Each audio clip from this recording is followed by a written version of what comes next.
In the Katha Upanishad, there is an important piece of dialogue between the seeker of knowledge, Nachiketa, and Yama, the lord of death. Nachiketa was a young son of Vajasarva. He was barely 12 years old when, as a witness to a sacrifice ceremony of his father, a disturbing thought entered his mind.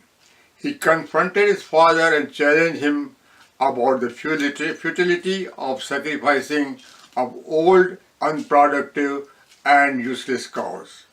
Nachiketa reminded father to sacrifice something that is more important instead. On being repeatedly questioned by his son, Vajasarva announced in disgust, "I am sacrificing you, Nachiketa, to the Lord of Death, Yama." Nachiketa arrived at the home of Yama, the Lord of Death, and waited for 3 days without eating any food or even drinking water.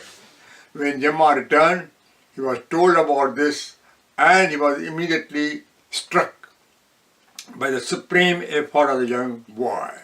He then offered 3 boons to Nachiketa as reward for this austerity. As his first boon, Nachiketa requested, "May my father be relieved of all anxiety and anger in regard of losing me. May he sleep in peace." The boon was immediately granted. As his second boon, Nachiketa requested, "May I know all the rituals of the fire sacrifice, which would ultimately lead an individual to be released from fear of death and heaven." This boon too was granted without any hesitation. Nachiketa then asked as the final boon, what happens to man after the death? Some say he exists after the death, others say he does not exist. I wish to know from you, Yama, the Lord of Death, this vital secret of the hereafter. Yama, on hearing this, offered Nachiketa many other temptations as alternatives to this inquiry.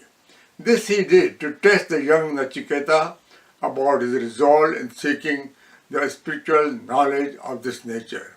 Finally, satisfied with Nachiketa's sincerity, Yama imparted the most intricate instruction to young Nachiketa thus: "To man comes both the good Shreya and the pleasant Priya thing in life. The wise who discriminate choose the good, but the foolish who do not discriminate choose the pleasant for the sensual satisfaction. The path of the good leads to God, to the imperishable spiritual kingdom. The path of the pleasant leads to the perishable domain of physical birth and death cycle." Written thousands of years ago by Hindu seers, the Upanishads of the hereafter has become a subject of intense philosophical discussions across the world.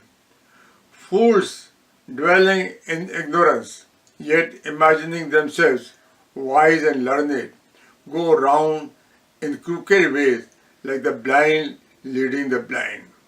The ignorant do not think of the hereafter. They are mentally blind to what happens in the future. Hindu seers paved the way of permanent joy in the virtue of God rather than in the transitory pleasures of the senses. Worldly pleasures were subordinated to internal joy. Thus was sown the seed of renunciation of the material possessions in Hindu spiritual life.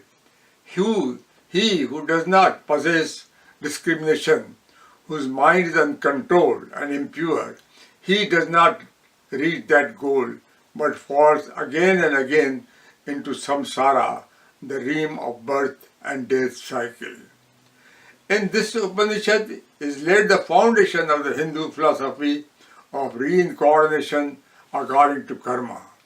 The final destination of salvation or moksha would come when the individual completely surrenders the ego and unites with the divine.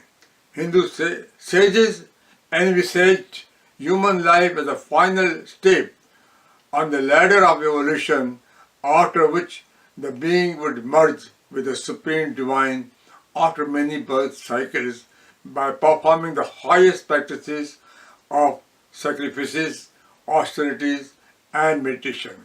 Such is the essential Hindu notion of birth cycles, samsara. A being has to undergo the process of life repeatedly for eons of births until all spiritual teachings are perfected. Life after death, reincarnation, has been one of the most important philosophical concepts in Hinduism. This phenomenon has kept the minds of sages occupied for a very long time. Human life is regarded as the most precious, not just because of the development of mind and intellect, but also because human beings have the capability to develop higher levels of superior consciousness, of divine merits, of virtue and morality. Ordinary intellect often strives for material benefits known to bring pleasures. Instead, the sages prompted mankind to focus on living a life of spiritual value and virtue. The final destination of salvation or moksha is achieved only when the individual completely surrenders the ego and unites with the divine. Hindu sages envisage human life as the final step of the ladder of evolution, after which the being would merge with the supreme divine after many birth cycles by performing the highest practices of sacrifice, austerities and meditation. Such is the essential notion of birth cycle, samsara.